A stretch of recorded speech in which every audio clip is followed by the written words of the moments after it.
এ বছর যা গরম পড়েছে আর পারা যায় না। এত গরমে ভীষণই কষ্ট হচ্ছে।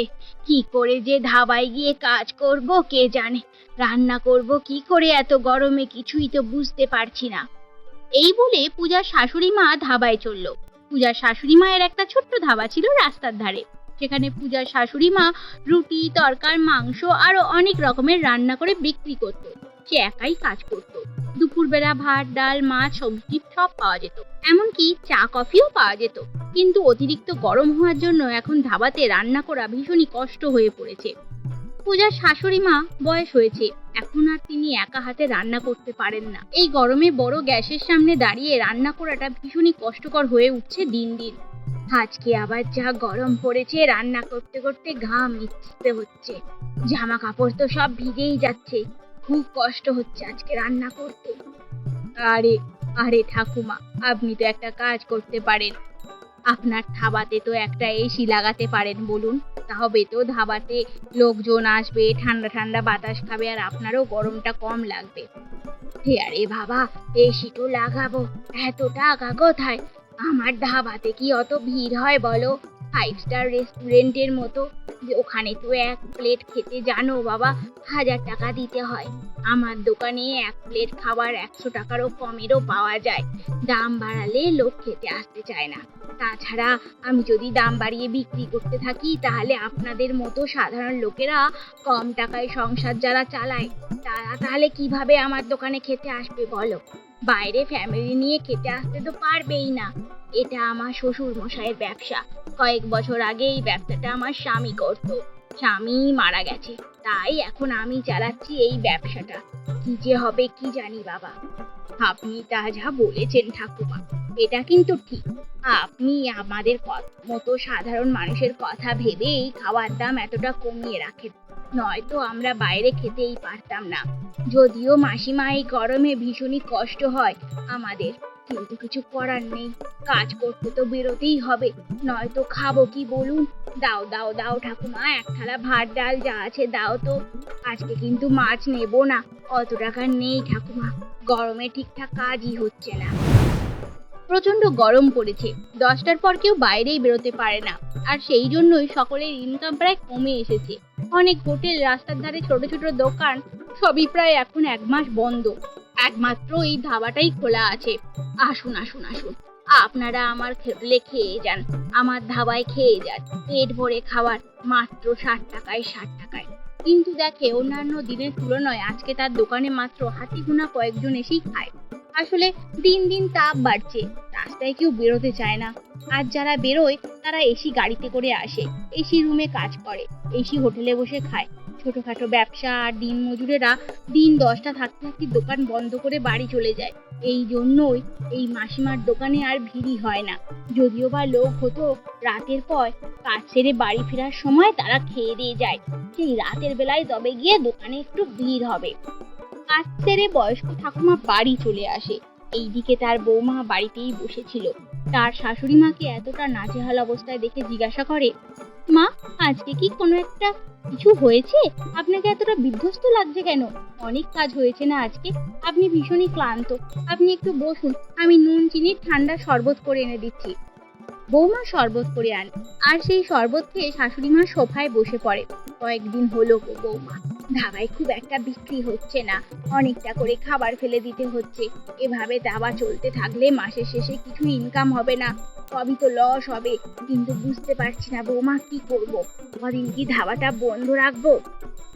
মা, আজকে আমি আপনার ছেলেকে ফোন করেছিলাম, গরমের জন্য তাদের নাকি কাজ বন্ধ, 3 মাস ছুটি, তাই সে বাড়ি চলে আসবে কালকে। শাশুড়ি মায়ের এই কথা শুনে তো মাথায় হাত পড়ে যায়। 3 মাস ছেলের কোনো কাজ থাকবে না, তাহলে এই মা, মেয়ে আর বৌমার 3জনের সংসার চলবে কি করে? এই নিয়ে শাশুড়ি মায়ের মাথায় হাত পড়ে যায়। প্রচন্ড গরম বৌমা, তার জন্যই হয়তো কেউ ওকে বেরোচ্ছে না, তাই ধাবাতেও অতটা লোক হচ্ছে না। আসলে আমার তো আবার রৌদ্রের জন্য কোথাও কোনো কাজও হচ্ছে না, তাই আমার ছেলেটারও হয়তো কাজ বন্ধ আছে। দুপুরবেলা কেউ কাজ করতেই পারছে না এত রৌদ্রে। রাজমিস্ত্রির কাজ করে পলাশ এখন কোনো কাজ করতে পারে না, কারণ দুপুর পর গরম এতটাই বেড়ে যায় যে কাজ করা প্রায় দুষ্কর হয়ে ওঠে।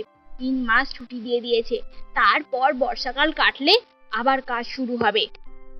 বৌমা, চিন্তার ব্যাপার হচ্ছে এবার সংসারটা চলবে কি করে বলো তো। শাশুড়ি মা, আমাদের এমন কিছু একটা ব্যবস্থা করতে হবে যাতে আপনার ধাবাটা খুব ভালোভাবে চলতে পারে, সাধারণ মানুষও খুব আগ্রহের সাথে আরাম করে এসে বসে খেতে পারে। এর জন্য তো কুলার কিনতে হবে, এসি কিনতে হবে, নয়তো কি করা যাবে। এসির যা দাম, অত টাকা তো আমার কাছে নেই বৌমা, তাহলে কি করি বলো তো।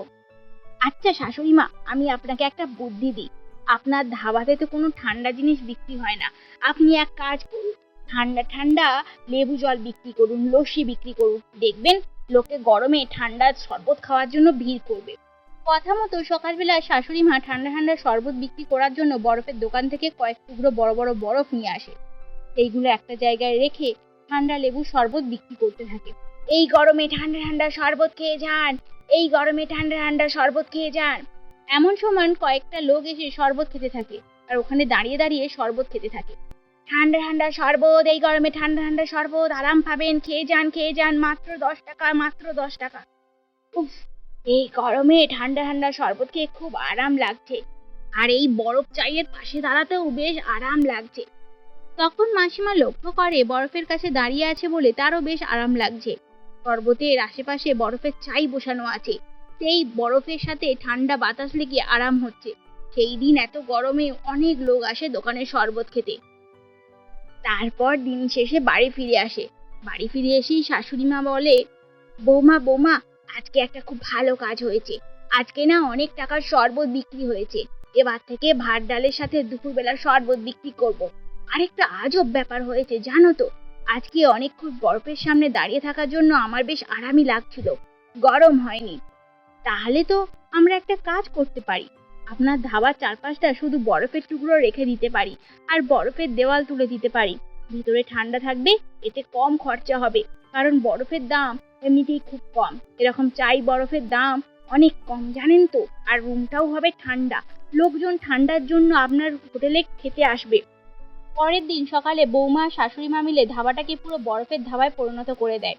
আর সেই ধাবা দেখার জন্য আশেপাশে গ্রাম থেকে অনেক লোক আসে। একটা ঠান্ডা পরিবেশে খাওয়ার জন্য টাকা দিয়ে সবাই বরফের ধাবায় খেতে থাকে। উফ, আমার খুব আরাম হচ্ছে। আসলে বাইরে এত গরম আর ভেতরটা এত ঠান্ডা, বরফের ভেতরে বসে আছি বলে বেশ আরাম হচ্ছে। দাও দাও, ভাত ডাল যা আছে দাও তো, মাছ মাংস যা আছে দাও, দুপুরে বেশ আরাম করে ভাত খাওয়া যাবে। এই রকম নতুনত্ব আইডিয়া দেখে তো আমরা বুঝতেই পারছি না, খুব একটা ভালো জিনিস। এই জিনিসটা বরফের ধাবায় বসে খেতে বেশ ভালোই লাগছে, আর দামটাও অনেকটা কম। এসি রুমের রেস্টুরেন্টের দামের থেকে অনেক দাম, আর ঠান্ডাটা ঠিক সেই হোটেলের মতোই। এদিকে লোকের মুখে মুখে বরফের ধাবার প্রচার হতে থাকে। সাধারণ লোকেরা তা দেখার জন্য, খাওয়ার জন্য বরফের ধাবাতে এসে বসে খাওয়া শুরু করে। এর সাথে সাথে বরফের ধাবার বিক্রিও বেড়ে যায়। এমনকি সাধারণ লোকেরা এসি রুম ছেড়ে বড় বড় হোটেলে না ঢুকে বরফের ধাবাতে খেতে শুরু করে দেয়। খাবারের দাম অনেকটাই কম, তো মানুষের সাশ্রয়ও হয়। সাধারণ মানুষেরা দুপুরে একটু আরাম করার জন্য তারা বরফের ধাবায় আসে আর বসে থাকে। এতেও বেশ ধাবাটা ভালোই চলতে থাকে। বৌমা বৌমা, দেখো এখন কত টাকা ইনকাম হচ্ছে দিনে। শাশুড়ি মা বাড়ি ফিরে এসে বলল, দেখলে তো মা, আমি বললাম না বরফের ধাবা এখন ফেমাস হয়ে গেছে। কত দূর দূর থেকে লোক আসছে বলুন তো, টিভিতেও দেখাচ্ছে আমাদের ধাবাটা। এই সবই বৌমা তোমার জন্য হয়েছে।